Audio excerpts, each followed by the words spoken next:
ان کاموں کے لیے ملازمین ہیں، آپ جائیں۔ تیار ہوئے؟ اپنی بات مکمل کر کے المیر کچن سے باہر نکلنے ہی لگا تھا کہ ایک دم سے رکا۔ اور ہاں، ناشتہ آج سب کے ساتھ کریں گی، کوئی بہانہ نہ سنوں۔ المیر تو اپنا حکم سنا کر جا چکا تھا، لیکن پیچھے منت کو پریشانی میں مبتلا کر چکا تھا۔ وہ جانتی تھی کہ سب کے ساتھ میز پر بیٹھ کر کھانا کھانا اپنے آپ کو مزید مصیبت میں ڈالنے کے برابر ہے۔ کھانے کی میز پر ہمیشہ کی طرح آفندی خاندان کے تمام افراد موجود خاموشی سے ناشتہ کرنے میں مصروف تھے۔ وہیں المیر کی خاموش نظریں ارد گرد ڈول رہی تھیں، جیسے کسی کی تلاش میں ہو۔ عفیفہ بیگم جو کافی دیر سے المیر کی بے چین نظروں کو نوٹ کر رہی تھی، ان سے مزید برداشت نہ ہوا اور بہرحال پوچھ ہی لیا، کیا ہوا المیر؟ کچھ چاہیے تھا؟ کچھ چاہیے بیٹا؟ انتہائی محبت سے پوچھے جانے پر المیر بے ساختہ بول پڑا، جی مورے، منت نظر نہیں آ رہی، انہیں میں نے ناشتہ ساتھ کرنے کا بولا تھا۔ المیر کی بات پر عفیفہ بیگم کے تاثرات یکدم بدلے۔ جی المیر صاحب، وہ منت یونیورسٹی جانے کے لیے تیار ہونے گئی ہیں، آتی ہی ہوگی بس۔ میز کے پاس موجود قدرت آپا نے المیر کو بتانا ضروری سمجھا۔ قدرت، جاؤ چائے لے کر آؤ، تمہیں بھی بہت شوق ہے مداخلت کرنے کا۔ عفیفہ بیگم کے تلخ لہجے پر قدرت بھی نے شرمندگی سے نظریں جھکائیں اور کچن کی جانب چل دیں۔ ایک منٹ قدرت بھی۔ المیر کے روکنے پر قدرت بھی نے پلٹ کر اس کی جانب دیکھا۔ آپ کسی کو بھیج کر منت کو کہیں کہ جلدی نیچے آ کر ناشتہ کرے، یونیورسٹی کے لیے لیٹ ہو جائے گا، اور انہیں بتا دیجیے گا کہ آج انہیں اور عبیرہ کو چھوڑنے میں ہی جاؤں گا۔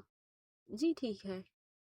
کچھ ہی دیر میں سب ناشتے سے فارغ ہو کر اپنے اپنے کاموں میں مصروف ہو گئے۔ منت کا اب تک کچھ پتہ نہیں تھا۔ المیر اور عبیرہ کھانے کی میز کے سامنے لاؤنج میں صوفے پر بیٹھے اس کا انتظار کر رہے تھے، اور سامنے ہی بی جان اور عفیفہ بیگم بھی موجود تھی۔ کچھ دیر بعد منت دبے قدموں کے ساتھ نیچے آئی۔ ہلکی گلابی رنگ کے شلوار قمیض میں ملبوس وہ نازک سی گڑیا، جو ہر کسی کی نظریں اپنی طرف موڑنے کی صلاحیت رکھتی تھی، ہلکے گلابی رنگ کا ریشم کا لمبا دوپٹہ جو اس کی شانوں پر شان سے پڑا اسے اور پرکشش بنا رہا تھا۔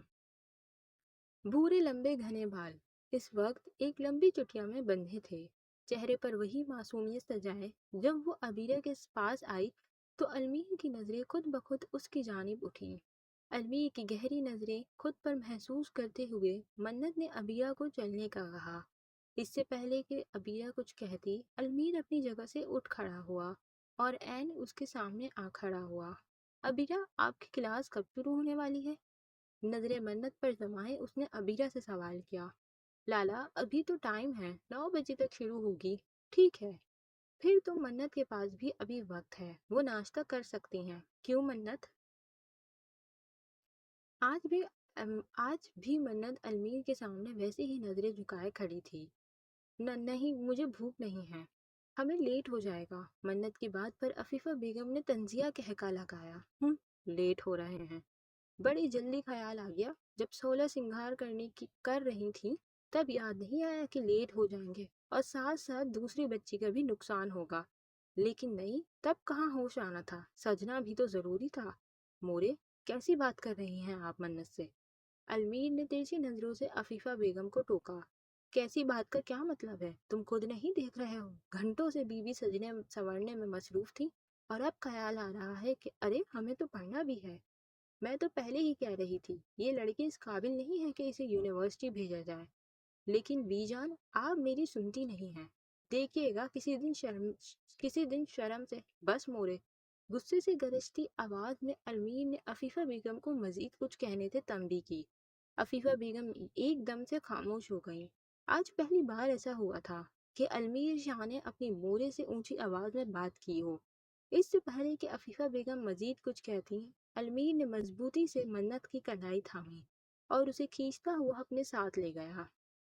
دیکھا بھی جان، آپ نے دیکھا کیسے اس لڑکی کی وجہ سے آج میرا بیٹا، وہ بیٹا جس نے آج تک کبھی مجھ سے اونچی آواز میں بات تک نہیں کی، آج وہ مجھ پر چلایا۔ بی جان، آپ میری مانے یا نہ مانے، لیکن یاد رکھیے گا میری بات، جیسے اس کی ماں نے آتے ہی ہمارے گھر کے شہرازے بکھیرے تھے، ویسے ہی ایک دن ہمیں تباہ کر دے گی۔ آنکھوں میں آنسو لیے عفیفہ بیگم آنے والے وقت کا انکشاف بڑے یقین کے ساتھ کر دیا تھا۔ ارے بس کرو عفیفہ، وہ معصوم ہے اور امیر نے صحیح تو تمہیں خاموش کروایا، تم بھی تو حد سے زیادہ ہی اس معصوم جان کے پیچھے پڑ گئی تھی۔ اور وہ پھول سی ہماری منت کو یہ بناوٹی سجنے سنورنے کی بھلا کیا ضرورت؟ وہ پیدائش ہی خوبصورت ہے، دودھ یا رنگت لیے بھلا وہ مزید کیا تیار ہوگی؟ اس سے زیادہ تو عبیرہ تیار ہوئی تھی، لیکن نہیں، تمہیں تو صرف منت میں نقص نکالنے ہوتے ہیں۔ کبھی اپنی بیٹی پر بھی توجہ دو۔ بی جان، آپ عبیرہ کو ایسے کیسے بول سکتی ہیں؟ بیٹی ہے وہ اس گھر کی، بالکل، اور منت اس گھر کا خون ہے، تو تم کیسے اس پر الزام تراشی کر سکتی ہو؟ سدھر جاؤ عفیفہ، ہمیں اپنی پوتی پر پورا بھروسہ ہے، وہ کبھی کچھ ایسا نہیں کرے گی جس سے ہمارا سر شرم سے جھکے۔ مت بھولو، نوشین نے بہت اچھی تربیت کی ہے اس کی۔ اپنی بات مکمل کر کے بی جان اپنی جگہ سے کھڑی ہوئیں اور بغیر عفیفہ بیگم کی طرف دیکھے چل دیں۔ میری بات آپ یاد رکھیے گا بی جان، یہ لڑکی ہی سب سے بڑا دکھ دے گی آپ کو، ڈائن کہیں گی۔ بی جان کو جاتا دیکھ عفیفہ منہ ہی منہ میں بڑبڑائی۔ سڑک پر نظریں گاڑے المیر گاڑی چلانے میں مصروف تھا۔ ساتھ والی سیٹ پر عبیرہ بیٹھی کتاب پڑھنے میں مصروف تھی اور پیچھے سیٹ پر منت خاموش بیٹھی تھی۔ گہری ڈارک براؤن آنکھوں سے ٹپ ٹپ آنسو بہہ رہے تھے۔ بار بار ہاتھ میں موجود ٹیشو سے وہ اپنے آنسو صاف کرتی تاکہ کسی کی توجہ اس کی طرف مبذول نہ ہو، لیکن ڈرائیونگ سیٹ پر موجود شخص بیک مرر سے وقفے وقفے سے اسے ہی دیکھ رہا تھا۔ منت کی آنکھوں میں آنسو دیکھ اس کے دل و دماغ میں اپنی مورے کے کہے الفاظ حرف بہ حرف گونج رہے تھے۔ اس وقت وہ چاہ کر بھی منت کے آنسو پوچھ نہیں سکتا تھا، اسی لیے خاموشی سے بیٹھا صرف ضبط کر رہا تھا۔ کچھ دیر بعد گاڑی ایک جھٹکے سے یونیورسٹی کے سامنے رکی۔ گاڑی کے روکتے ہی منت نے تیزی سے دروازہ کھولا اور بغیر کچھ کہے گاڑی سے اتر گئی۔ عبیرہ بھی گاڑی سے اتر ہی رہی تھی جب المیر نے اسے مخاطب کیا۔ عبیرہ، بات سنو۔ جی لالا، ہمیشہ کی طرح خوش دلی کے ساتھ عبیرہ نے جواب دیا۔ عبیرہ بچہ، تم نے تو سب دیکھا ہی ہے نا، مورے آج منت کے ساتھ کافی تلخ ہو گئی تھیں۔ جی لالا، اور مورے نے بہت غلط بات کی ہے آج دیدہ کے ساتھ۔ میری دیدہ تو اتنی معصوم اور نیک ہے، مورے نے اچھا نہیں کیا۔ عبیرہ نے اپنے اندر دبے غصہ اپنے لالا سے کے سامنے فوراً ظاہر کیا۔ جانتا ہوں، لیکن آپ اب منت کے ساتھ جائیں، سب سے پہلے انہیں ناشتہ کروائیں، پھر ان کا موڈ بھی ٹھیک کرنے کی کوشش کرنا۔ المیر نے نرمی سے عبیرہ کے گال تھپتھپاتے ہوئے اسے پیار کیا۔ جی لالا، آپ فکر مت کریں، بس مورے کو سمجھائیں کہ آئندہ وہ میری دیدہ کو کچھ نہ کہیں۔ جیسا وہ سوچتی ہیں میری دیدہ ویسی بالکل نہیں ہے۔ جی لالا کی جان، میں سمجھاؤں گا مورے کو، اور دیکھنا وہ آئندہ آپ کی دیدہ کو کچھ نہیں کہیں گی۔ عبیرہ خوشی خوشی گاڑی سے اتری۔ منت باہر ہی کھڑی عبیرہ کا انتظار کر رہی تھی۔ عبیرہ فوراً منت کے گلے سے جا لگی۔ المیر نے ایک نظر منت کے چہرے کو دیکھا جو عبیرہ کی کہی کسی بات کی وجہ سے کھل اٹھا تھا، پھر ایک گہری سانس لی اور گاڑی تیزی سے حویلی کی جانب موڑ لی۔ میران ہمدانی صبح کے ناشتے سے فارغ ہو کر اب اپنے کمرے کی طرف جا رہا تھا جب اس کی نظر سامنے سے آتی پری پر پڑی۔ ہاتھوں میں ڈھیر سارے پیپرز لیے وہ اپنے آپ میں مگن میران کی جانب ہی آ رہی تھی۔ اپنی طرف آتا دیکھ میران فوراً دیوار کے پیچھے چھپ گیا، چہرے پر مسکان سجائے خاموشی سے وہ دیوار کے پیچھے چھپ کر دور سے آتی عبیرہ کو دیکھ رہا تھا۔ کچھ دیر بعد جیسے ہی پری اس کے پاس آئی، اچانک سے تیز آواز کے ساتھ اسے ڈراتا ہوا اس کے سامنے آ گیا۔ اچانک ہوئے اس حملے کی وجہ سے پری کے ہاتھ میں موجود تمام پیپرز ہوا میں اچھلے، لڑکھڑاتے ہوئے۔ اس سے پہلے کہ وہ زمین پر گرتی کہ ایک جھٹکے سے میران نے اس کی کلائی تھامتے ہوئے اسے گرنے سے بچا لیا۔ اپنے سامنے میران کی شکل دیکھ تو پری کا خون ہی کھول گیا۔ ایک دم وہ سیدھی ہوئی اور ایک ہاتھ سے میران کو پیچھے دھکیلتے ہوئے اپنی کلائی جھٹکے سے چھڑائی۔ توبہ توبہ، صبح صبح ہی چڑیل کا دیدار ہو گیا۔ کیا ہوگا تیرا میران، آج تو لگتا ہے کوئی بنتا بنتا کام بگڑ ہی جائے گا۔ ڈرامائی انداز میں کانوں کو ہاتھ لگائے وہ توبہ کر رہا تھا، جیسے واقعی ہی اس نے کسی بری چیز کو دیکھ لیا ہو۔ میران کی باتوں پر سامنے کھڑی پری نے اپنی گول گول آنکھیں مٹکائیں۔ ہا ہا ہا، کوئی کام ہوگا تو برا ہوگا نا، بہت کام ہے میرے پاس، تمہاری طرح فارغ نہیں ہوں جو حویلی میں موجود فضول پیپرز کو لیتا پھروں۔ ہٹو سامنے سے چڑیل۔ منہ چڑھاتے ہوئے پری کو چڑیل بولا اور چلتا چلے گیا۔ خود ہوگا جن کہیں کا، پتہ نہیں کہاں سے نازل ہو جاتا ہے۔ زمین پر بکھرے پیپرز کو سمیٹتے ہوئے پریشے منہ ہی منہ میں بڑبڑا رہی تھی۔ کبیر لالا، تو آپ نے فیصلہ کر لیا ہے؟ کیا آپ واقعی داجی کے خلاف جائیں گے؟ اسفند نے حیرت سے کبیر کے سرد چہرے کو دیکھتے ہوئے پوچھا۔ اسفند، بات داجی کے خلاف جانے کی نہیں ہے، بات اپنا حق حاصل کرنے کی ہے۔ اگر 20 سال پہلے داجی نے پیچھے ہٹنے کا فیصلہ کیا تو اس کا یہ مطلب نہیں کہ ہمدانی خاندان کمزور ہے یا وہ اپنا حق چھیننے کی طاقت نہیں رکھتا ہے۔ داجی کو یہ بات سمجھنی ہوگی کہ ان کے ایک فیصلے کے باعث سائرہ پھپھو اور گاؤں والوں کا حق ان سے ہمیشہ کے لیے چھین لیا گیا ہے، اور اب وقت آ گیا ہے انہیں ان کا حق لوٹانے کا۔ کبیر نے سنجیدگی کے ساتھ دو ٹوک لہجے میں اپنی بات کہی۔ لالا، آپ صرف پھپھو کے حق کی بات کر رہے ہیں یا آپ اپنا حق بھی واپس لینا چاہتے ہیں؟ کیونکہ 20 سال پہلے صرف پھپھو سے ہی ان کا حق نہیں بلکہ آپ کا بھی بہت کچھ چھینا گیا تھا۔ کبیر نے سرد ترچھی نظروں سے پاس کھڑے اسفند کو گھورا۔ لالا، ایک جنگ ہم اپنے بچپن میں دیکھ چکے ہیں، مزید ایک اور جنگ دیکھنے کی اب ہمت باقی نہیں ہے۔ مت شروع کریں دوبارہ سے وہ سب، بھول جائیں جو کچھ ہم نے کروایا۔ کچھ چیزیں ادھوری ہی بہتر ہوتی ہیں۔ اسفند، الفاظ چباتے ہوئے غصے سے کبیر نے اسے پکارا۔ تمہیں چیزیں ادھوری پسند ہوگی لیکن مجھے نہیں۔ جو میرا ہے وہ صرف میرا ہے، اور جو میرا ہے اس پر پورا حق بھی میرا ہے۔ جھٹکے سے ہاتھ میں موجود شال شانوں پر ڈالتے ہوئے کبیر وہاں سے چلا گیا۔ بیگم صاحبہ، آپ نے مزید ملازمہ کا کہا تھا۔ آج ایک عورت آئی ہے، باہر کھڑی ہے، آپ کی اجازت ہو تو حویلی میں بلا لوں؟ لاؤنج میں غصے سے بیٹھی عفیفہ بیگم نے سامنے کھڑی ملازمہ کو گھورا، جیسے عفیفہ بیگم کا غصہ شاید محسوس نہیں ہوا تھا۔ باہر میں جاؤ، میں نے سب چیزوں کا ٹھیکہ لے رکھا ہے، جاؤ یہاں سے۔ غصے سے آگ بگولا ہوتے ہوئے عفیفہ بیگم نے سامنے کھڑی ملازمہ کو دھتکار دیا۔ لیکن بی بی، وہ عورت، ارے جاؤ، قدرت کو بولو، وہ دیکھ لے گی۔ عفیفہ بیگم غصے سے حکم دیتی ہوئی صوفے سے اٹھ کھڑی ہوئیں اور ترچھی نظروں سے سامنے کھڑی ملازمہ کو گھورا، سر پر پہنا دوپٹہ درست کرتے ہوئے اپنے کمرے میں کی جانب چل پڑیں۔ لہو ہو جاتے ہیں ہر کام جیسے عفیفہ کی ہی ذمہ داری ہے، اور آخر میں عفیفہ کو کیا حاصل ہے؟ کچھ نہیں۔ بڑبڑاتے ہوئے عفیفہ بیگم سیڑھیاں چڑھ دیں۔ جی جی، تو کیا نام ہے آپ کا؟ آپ کیا نام بتایا آپ نے اپنا؟ کچن میں موجود قدرت بی نے اس عورت سے سوال جواب شروع کیے۔ اس وقت قدرت بی کرسی پر بیٹھی سبزیاں کاٹ رہی تھی اور سامنے ایک عورت ہاتھ باندھے کھڑی تھی۔ جی، نوری نام ہے ہمارا، اسی گاؤں سے تعلق ہے ہمارا۔ ہمارا شوہر 3 سال پہلے فوت ہو گیا تھا۔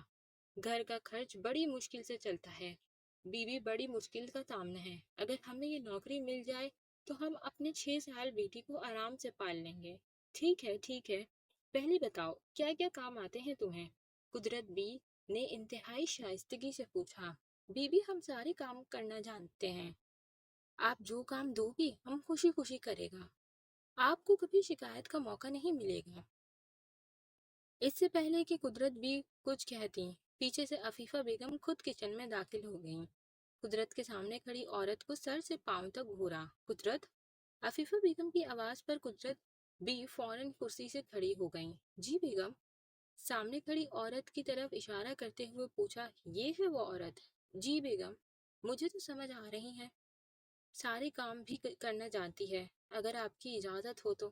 ٹھیک ہے، رکھ لو۔ اور ہاں، آج رات کے کھانے پر المیہ کا بچپن کا دوست آ رہا ہے تو کچھ اچھا بنا لینا۔ ایک آخری سرد نظر سامنے کھڑی اس عورت پر ڈالی۔ اور ہاں، اس حویلی کے اصول سمجھا دینا قدرت۔ جی بیگم، آپ بے فکر ہو جائیں۔ عفیفہ بیگم کے جاتے ہی نوری نے خوشی سے پوچھا، تو کیا ہم اپنی نوکری پکی سمجھیں؟ قدرت بھی مدھم سی مسکرائیں اور حامی میں سر ہلاتے ہوئے دوبارہ کرسی پر بیٹھ گئیں۔ لیکن اس حویلی کے کچھ اصول ہیں، یہاں کے ملازمین کے لیے عفیفہ بیگم ملازمین کے معاملات میں انتہائی سخت اور سنگدل ہیں، کوئی غلطی انہیں برداشت نہیں۔ دوسرا، حویلی کے کسی معاملے میں کان لگا کر باتیں ہرگز مت سننا، یہ اصولوں کے خلاف ہے۔ احتیاط سے چلو گی تو جب تک چاہو اس حویلی میں ٹکی رہو گی، اور اگر ایک بھی غلطی کی تو وہی دن تمہارا آخری دن بھی بن سکتا ہے۔ اسی لیے صرف اپنے کام سے کام رکھنا، حویلی کی کوئی بات بھی حویلی سے باہر کسی بھی صورت میں نہ جائے۔ اگر کچھ سن بھی لو تو ایک کان سے سن کر دوسرے سے نکال دینا۔ یہ سب تمہیں اس لیے بتا رہی ہوں کیونکہ تمہیں اس نوکری کی ضرورت ہے۔ اس حویلی کے لوگ جتنے رحم دل ہیں اتنے ہی سنگ دل اور بے رحم بھی، اسی لیے احتیاط لازمی ہے۔ قدرت بی کی باتوں پر نوری نے حامی میں سر ہلایا اور دل ہی دل میں قدرت بی کو دیکھتے ہوئے بولی، اس حویلی کے لوگ کس حد تک بے رحم اور سنگ دل ہیں اس کا اندازہ ہے مجھے، اور یہ عورت بھی مجھے اس کام سے منع کر رہی ہے جس کام کے لیے میں اس حویلی میں آئی ہوں۔ جاری ہے۔ آج کے لیے اتنا ہی، ملتے ہیں پھر چوتھی قسط میں، تب تک کے لیے اپنا بہت سارا خیال رکھیں، دعاؤں میں یاد رکھیں اور چینل کو سبسکرائب کریں۔ Bye bye.